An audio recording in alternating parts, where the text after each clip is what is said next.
Que tipo de marido queremos ser? Que tipo de pais? Que tipo de sogro ou genros queremos ser?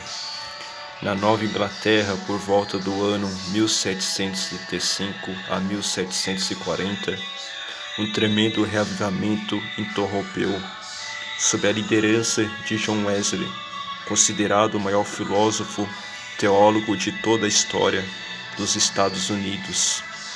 E segundo John Parver, o maior e mais destacado representante do puritanismo em todos os tempos. Foi este reavivamento que unificou as colônias americanas, formando o que conhecemos hoje como Estados Unidos da América. Inconformado por falta de frutos em seu ministério, Jonathan Edwards começou a orar por um derramamento do Espírito em sua igreja. Deus ouviu seu clamor e torrentes do céu desceram com poder sobre ele. Seu ministério sofreu uma revolução, causando grande impacto nas multidões. Uma nova unção veio sobre ele e sua pregação. Quando proferiu o célebre sermão Pecadores na mão de um Deus irado, o auditório foi tomado de profunda convicção de pecado. As pessoas se agarravam nas pilastras do templo e com o rosto banhado de lágrimas clamavam pela misericórdia de Deus. Quando ele terminou de pregar, o auditório estava prostrados aos pés do Salvador. Naquele culto, cerca de 500 pessoas foram convertidas a Cristo. Milagres extraordinários começaram a acontecer, gerando dúvidas em alguns, ceticismo em outros e temor e quebrantamentos em não poucos. Nem sempre, quando Deus se manifesta com poder num reavivamento, todas as pessoas têm a mesma percepção da natureza da intervenção divina. Foi assim que posições extremas e polarizadas se levantou na igreja, exigindo que Jonathan Edwards escrevesse obras específicas para balizar o assunto dentro da vertente das Escrituras. Também no Pentecoste, descrito no livro de Atos, quando o Espírito Santo foi derramado, algumas pessoas não entenderam a essência do que estava acontecendo. Uns olharam com discriminação, dizendo: porventura não são galileus estes que estão falando as grandezas de Deus? Os galileus, pensavam os críticos, representavam um povo atrasado, pobre, analfabeto, sem cultura e sem capacidade de raciocinar com lucidez. Outros viram aquele fenômeno celestial com zombaria, dizendo: eles estão bêbados.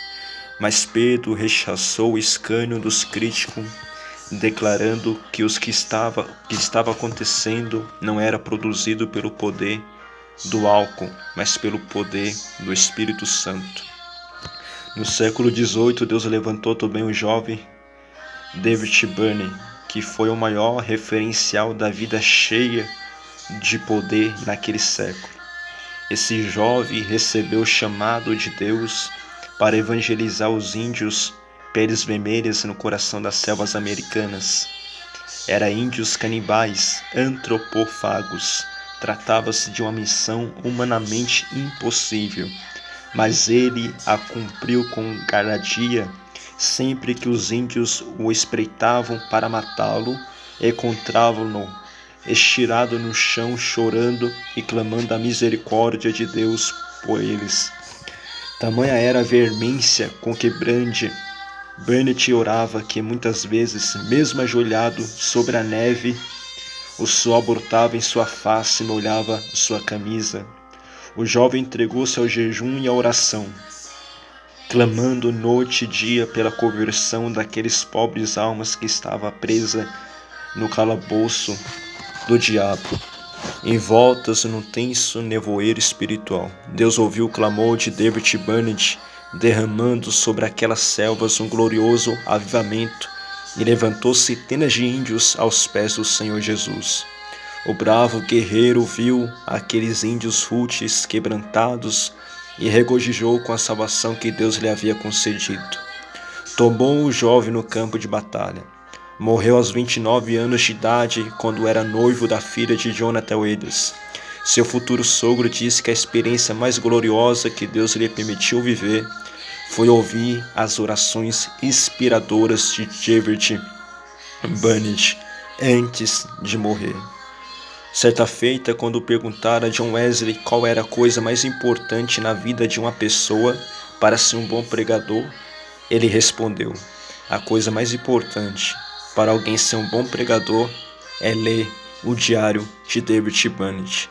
Sua vida influenciou grandes avivalistas e muitos missionários que saíram pelo mundo levando a bandeira do Evangelho. Ele foi um esteio do século XVIII. Viveu com Deus intensamente e morreu jovem, com 29 anos de idade. Mas seu exemplo reverbera ainda hoje. Que tipo de homem nós queremos ser? Que tipo de marido? Que tipo de sogro?